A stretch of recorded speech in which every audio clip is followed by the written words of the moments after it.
સૌથી પછાત ભણતરમાં હોય ને તે મુસ્લિમ છે. આજે હું તમને થોડું એવું કહીશ કે તમને થોડું લાગશે પણ આ સાચી વાત છે. જો છેલ્લું વક્તવ્ય પેલું ચોપડીને જવાનું મારું કોઈ ઈરાદો નથી, પણ વાસ્તવિક મારું વિઝન શું છે કે આગળ વધે, આપણું સમાજ આગળ વધે, આપણું દેશ આગળ વધે, આપણે પાછળ ન પડીએ, એ વિઝન ને અનુલક્ષીને હું આજનું વક્તવ્ય આપું છું તમને. જે દેશ જે કોમની અંદર અને જે ધર્મની અંદર જ્યારે ભણવાનું એટલું મહત્વ હોય કે આ શાસ્ત્રમાં કહ્યું છે કે જ્યાં ઇલ્મ હાસિલ કરવું હોય તો તમે ચીન સુધી જાઓ. ભલે તમારે એ વખતે ચીન એટલે બહુ દૂર કહેવાતું હતું અને ત્યાં જવું એટલે બહુ મુશ્કેલ હતું. દુનિયાનો છેડો કહેવાતો હતો ચીન. આ શાસ્ત્રમાં જ્યારે વાત કરી હતી તે વખતની વાત છે કે એમણે ચીનનો ઉલ્લેખ કર્યો છે કે તમારે ઇલ્મ મેળવવું હોય તો ચીન સુધી જાઓ. આજે આપણે ઇલ્મમાં ક્યાં છે તેની વાત આપણે કરીએ. સજ્જન સમિતિની અંદર કહ્યું છે કે સૌથી પછાત કોઈ ભણતર બાબતો હોય તો મુસ્લિમ છે. એસટી એસસી કરતા પણ પાછળ આપો છે. આપણું ડ્રોપ આઉટ રેશિયો જબરજસ્ત છે. 100માંથી 1.5% લોકો ગ્રેજ્યુએશન પૂરું કરે છે. આપણું ગ્રેજ્યુએશનનું રેટ કેટલું છે? 1.5 થી 2% છે. તો વિચાર કરો, આપણામાં બધી સલાહીઓ તો ક્યાંથી પેદા થશે અને આપણે ત્યાં ફેંકાઈશું તો શું થશે? મિત્રો યાદ રાખજો, આ અમુક સદીઓથી આપણે એવું છે કે આ દીની ભણતર, આ દુનિયાવી ભણતર, બાકી પહેલા કઈ એવું ન હતું. જે આલિમ સાહેબો છે, આપણા ઉલમાઓ છે, તેમને બધું ખબર જ છે. આસલાસલમના સમયની અંદર કોઈ દીની ભણતર અને દુનિયાવી ભણતર અલગ ન હતો. આ શાસ્ત્રને જે વાત કરી છે એ સમગ્ર રીતે વાત કરી છે. દીનની સાથે દુનિયા એની વાત કરી છે. કેમ કે દુનિયા દારૂ અસબાબ છે, અસબાબ વગર કશું થવાનું નથી. અલ્લાહ તાલા પોતાના નિયમ પ્રમાણે, પોતાના કાયદા પ્રમાણે દુનિયાને ચલાવે છે. બરોબર છે? બધા માટે સરખું છે. દુનિયામાં રહીને દીનનું કામ કરવાનું છે અને દીનનું કામ કરીને દુનિયામાં રહેવાનું છે. એટલે બંને વસ્તુ જરૂરી છે.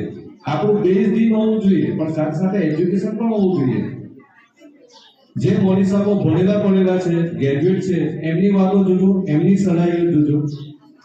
અને જે લોકો ફક્ત ખાલી એમને દીનનું એ કરેલું છે, કામ કરેલું છે, એમને લોકો એટલું સાંભળતા નથી.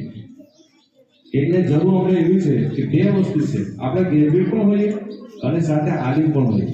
આપણે આલિમ બનાવીએ છીએ, બહુ સારી વાત છે, પણ એક પાસું આપણે મજબૂત કરીએ છીએ, બીજું પાસું આપણું ખોખલું થઈ જાય છે. એના કારણે કેટલી વાર એવા જીવનમાં સંજોગો આવી જાય છે કે આપણે ખોટી રીતે પૈસા કમાવા માટે મજબૂર થઈ જઈએ છીએ. એનું ઇજાજત આપતી નથી. તો આ બાબતની બીજી વાત, આ બાબતના અનુસંધાને હું બીજી વાત કહેવા માંગુ છું કે આપણા બાળકો મેં જ્યાં સુધી યાદ છે ત્યાં સુધી ગામની અંદર સૌથી ટેલેન્ટેડ બાળકો છે, સૌથી હોશિયાર બાળકો છે. પરંતુ આપણા વાલીઓની, આમ સાચી વાત કહું છું, વાલીઓની બેદરકારીના કારણે એ લોકો બિચારા આગળ વધી શકતા નથી. આમાં વાલી બેદરકાર છે. આપણે આપણા બાળક ક્યાં છે, શું ભણે છે, શું કરે છે, એને આગળ શું કરાવવું છે તેના વિશે કઈ વિચારતા નથી. 8મું પાસ થાય છે, 9માની અંદર લગભગ 50% બાળકો ફરી જાય છે, 50% બાળકો ફરતા થઈ જાય છે. હોશિયાર બાળકો, જે લોકો ભણે છે તે લોકોને પણ યોગ્ય માર્ગદર્શન આપતા નથી કે તમે સાયન્સ લેવાનું છે, સાયન્સ કાબિલ છે, 10માની અંદર આટલા ટકા આવેલા છે, મેથ્સ, સાયન્સ, ઇંગ્લિશ આ 3 મહત્વના સબ્જેક્ટ છે, તેના ઉપર ધ્યાન આપો અને પોતાની કારકિર્દી બનાવો. એ લોકો બિચારા આર્ટ્સમાં અટવાઈ જાય છે અને આર્ટ્સમાં અટવાઈ જાય છે એટલે પછી ગ્રેજ્યુએટ કરીને એ લોકો પછી ફાંફા માર્યા કરે છે. જે સ્ટ્રીમની જરૂર છે, જે સ્ટ્રીમની મહત્વતા છે તેના ઉપર ધ્યાન આપતા નથી. ત્યાં થોડો ખર્ચો થાય છે, 11-12 સાયન્સની અંદર થોડો ખર્ચો થાય છે, પણ હું માનું છું ત્યાં સુધી આપણે બેર કરી શકીએ એટલો ખર્ચો થાય. આપણે એની અંદર ગરીબ બની જતા નથી. ત્યાં વખતે આપણને પછી આપણી ગરીબી યાદ આવે છે. ના મિત્રો, એક રોટલી ઓછી ખાવાની હશે તો ખાઈ લેજો, એક ડ્રેસ વર્ષમાં ઓછું પહેરવાનું હશે તો પહેરી લેજો, પણ પોતાના બાળક પર પાછળ પૈસા લગાવજો. 11-12 સાયન્સ એક કેરિયર યર છે. એની અંદર જો સફળ થશે તો બાળકનું ભવિષ્ય ઉજ્જવળ હશે. એટલે એ વસ્તુ યાદ રાખજો. અને બને ત્યાં સુધી બાળકને યોગ્ય બાળક હશે, ટેલેન્ટેડ બાળક હશે, તેને સાયન્સ લેવા માટે પ્રયત્ન કરાવજો. ત્રીજી વાત છે, અહીં બાળકો આવે છે તો પણ વાલીઓને ખબર હોતી નથી કે મારો બાળક ખરેખર શાળામાં ગયો છે કે નહીં ગયો છે. 2-3 દિવસ જ્યારે ગેરહાજર હોય છે, અમે જ્યારે નોટિસ મોકલીએ છીએ, અમારી પ્રથા છે કે 3 દિવસ જો ગેરહાજર હોય તો તરત અમે નોટિસ મોકલીએ, ત્યારે વાલીને ખબર પડે કે ભાઈ મારું બાળક તો ગેરહાજર છે. તો આ વાલી તરીકે બહુ ખરાબ વાત કહેવાય. મારો બાળક શું કરે છે એ જવાબદારી મારી છે. મારો બાળક શાળાએ જાય છે કે નહીં એ જોવાનું કામ મારું છે. જો હું નહીં જોઈશ તો મારા બાળક પાસે હું શું અપેક્ષા રાખી શકું બધી? એટલે આ બાબતે દરકાર લેવાની જરૂર છે. આપણે ત્યાં મોસ્ટ ઓફલી નિયમિત બાળકો છે, નિયમિત અનિયમિત બાળકો છે. એટલે કેવું, અઠવાડિયામાં 2 દિવસ આવે છે, 3 દિવસ નહીં આવે છે, કોઈ સતત ગેરહાજર નથી. એના કારણે શિક્ષણમાં બહુ મોટું લોસ થાય છે. તમે સાતત્ય જરૂરી છે, કન્ટિન્યુઅસ જરૂરી છે. સતત આવશે તો ખબર પડશે કે કયા ચેપ્ટરમાં શું કહેવા માંગે છે. જો 2 દિવસ આવશે, 2 દિવસ ગેરહાજર રહેશે એટલે ખબર નહીં પડશે કે શું થયું ને શું. એના કારણે રિઝલ્ટ આપણું પાછળ જાય છે. એટલે ઘણા બધા એવા બાળકો હોય છે કે જે લોકો અઠવાડિયામાં 1 દિવસ એમની એમ જ ગેરહાજર રહે છે, કોઈ કારણ વગર ગેરહાજર રહે છે. એટલે આ બાબતે થોડી તકેદારીની જરૂર છે.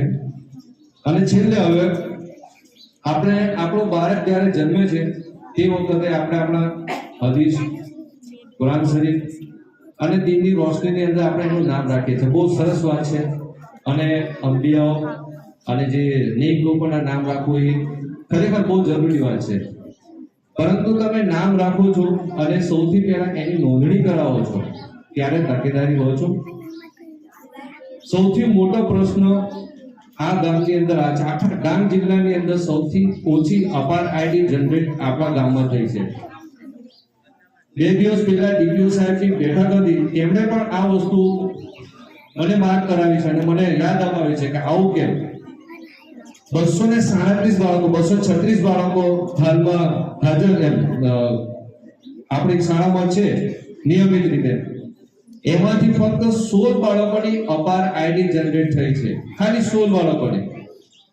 હવે અપાર આઈડી શું છે? એક ગેટવે છે. એ આઈડી નાખે તો હિન્દુસ્તાનની અંદર ગમે ત્યાં પણ એનું આખું એકેડેમિક કેરિયર ખબર પડી જાય કે પહેલાની અંદર શું હતું, બીજામાં શું હતું, ત્રીજામાં શું હતું, બધું અમે એના ડેટા એની અંદર નાખી દઈએ છીએ. એટલે કોઈ પણ આગામી જ્યારે ઇન્ટરવ્યુ લેવામાં આવશે તે વખતે અપાર આઈડી તરફથી કોમ્પ્યુટર ખોલશે, અપાર આઈડી એ કરશે એટલે એનું આખું બાયોડેટા મળી જશે કે વિદ્યાર્થી કેવો છે, એને કેવી પ્રગતિ કરી છે. એ જાણવા માટે આ ગવર્મેન્ટે અપાર આઈડી બનાવી છે. અપાર આઈડી એક એવું ગેટવે બનાવેલું છે. હવે એ ક્યારે જનરેટ થાય કે જ્યારે તમારું જન્મ તારીખની અંદર જે નામ છે એ જ નામ તમારું આધાર કાર્ડની અંદર હોય અને એ જ નામ યુડાયસ કરીને અમે ઓનલાઈન કરીએ છીએ તેની અંદર હોય. આ ત્રણ વસ્તુની અંદર હોય તો અપાર આઈડી જનરેટ થાય છે. નામમાં જરીકે ભૂલતું હોય તો નહીં થાય છે. અહીં જોવા મળે છે કે 90% બાળકોના જે આધાર કાર્ડ છે ખોટા નામથી છે. ખોટા નામ એટલે કે મોહમ્મદને સ્પેલિંગ 5 રીતે લખાય છે તો બધામાં અલગ અલગ હોય. MOH છે MMAD, MOH છે MMAD, MA છે MMAD, એવા બધા 5 જાતના અલગ અલગ સ્પેલિંગ જોવા મળે છે. તો આના ઉપર ખાસ તકેદારી લો જ્યારે બાળક જન્મે. જો આપણે આ એકદમ ઇન્ટિરિયર ઇલાકામાં રહીએ છીએ, બરોબર છે, આપણા જે બંધુઓ છે મોસ્ટ ઓફલી સરકારી ખાતાની અંદર બંધુઓ મુસ્લિમ હોતા નથી, એ મુસ્લિમ હોય છે. એ લોકોને આપણે જે નામ રાખીએ છીએ તે એ લોકોના મોઢા ઉપર ચાલતા નથી. તો આપણે લખીને આપીએ કે ભાઈ આ નામ છે. ભલે તમે પછી બહુ પાવરફુલ નામ રાખો છો, અજીઝુર રહેમાન, અતાઉર રહેમાન, આ બધા અરબીના બહુ હાર્ડ વર્ડ્સ છે, લાંબા લાંબા. હું એવું માનું છું સારું અને સ્વીટ નામ રાખો, નાનું નામ રાખો અને સારું, જેનું મતલબ સારું નીકળતું હોય. મોટા મોટા નામ રાખો તો પણ વાંધો નહીં, પણ દિક્કત ક્યાં આવે છે કે જ્યારે આપણે એને લખાવવા માટે જઈએ છીએ તો એને ખોટું પડવાની સંભાવના બહુ વધારે થઈ જાય છે. બરોબર છે? જ્યારે તમે લખાવવા જાઓ છો તો તમે હાથથી લખીને આપો કે આ નામ છે અને લખ્યા પછી એને વેરીફાઈ કરો તમે કે ખરેખર લખેલું છે કે નહીં. બરોબર છે? એ કોઈ ત્રીજો વ્યક્તિ કઢાવીને આવી જાય દાખલો અને પછી અહીં આવીને પછી સ્કૂલની અંદર તમે કહો છો કે તમે નામ સુધારતા નથી. નામ સુધારવાની સત્તા પ્રિન્સિપલની નથી. આ જાહેરમાં હું તમને કહું છું. જાહેરમાં મારો વિડીયો ઉતરતો હોય તો ઉતારીને પછી વાયરલ કરજો તમે. નામ સુધારવાની સત્તા પ્રિન્સિપલની નથી. જ્યાં સુધી બાળક શાળામાં ભણતો હોય 1 થી 8 સુધી અને તમારે નામ સુધારવું હોય તો એની જન્મ તારીખનો પુરાવો રજૂ કરીને, સોગંદનામું રજૂ કરીને, એના ડોક્યુમેન્ટ્સ રજૂ કરીને ડીપીઓ સાહેબ જિલ્લા પ્રાથમિક શિક્ષણ અધિકારીથી પરવાનગી મેળવવી પડે. એમના લેટર વગર નામમાં કોઈ સુધારો થઈ શકે નહીં. ન નામમાં, ન જાતિમાં, ન જન્મ દાખલામાં, કોઈ પણ વસ્તુની અંદર જન્મ તારીખમાં.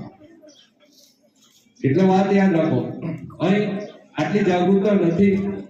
આજુબાજુની શાળાઓ સુધારી પણ આપે છે, મને ખબર પણ છે, પણ યાદ રાખો એ જે મુખ્ય શિક્ષક સુધારે છે એ એના કંદા ઉપર સુધારે છે. કોઈ કેસ કરે, હાઈકોર્ટમાં મામલો જાય તો એ સસ્પેન્ડ થાય. આ નિયમ જાણી લો, એની નોકરી જાય. એવા ઘણા બધા ઉદાહરણો અમારા ભરૂચ જિલ્લામાં બન્યા છે. એ બધું હું જોઈને આવેલો છું અને મને આ બધી વસ્તુ ખબર છે, એટલા માટે હું એ વસ્તુ કરું છું. તમે નિયમ પ્રમાણે તમારી સાથે ડીલ કરો છો, બરોબર છે. બીજી બધી સ્કૂલોની અંદર સુધારી આપે છે, તમે જો કેસ કરો ને તો સસ્પેન્ડ થઈ જાય. આવું છે. એટલે ભલે ત્યાં સુધી આપણો બાળકનો જન્મ જે દાખલો છે તે સૌથી પહેલા સૌથી અગત્યનું ડોક્યુમેન્ટ હોય છે. એટલે જઈને બરોબર વ્યવસ્થિત લખાવો, માનું નામ, બાપનું નામ, સ્પેલિંગ સાથે બિલકુલ કમ્પ્લીટ લખાવો અને પછી એ લઈને આવો એટલે એ પ્રમાણે બિલકુલ તમારું આપણા જીઆરની અંદર નામ લખાય છે અને એ જ વસ્તુ પછી આગળ ચાલે છે. એટલે પછી એ કરવાની કોઈ જરૂર નથી.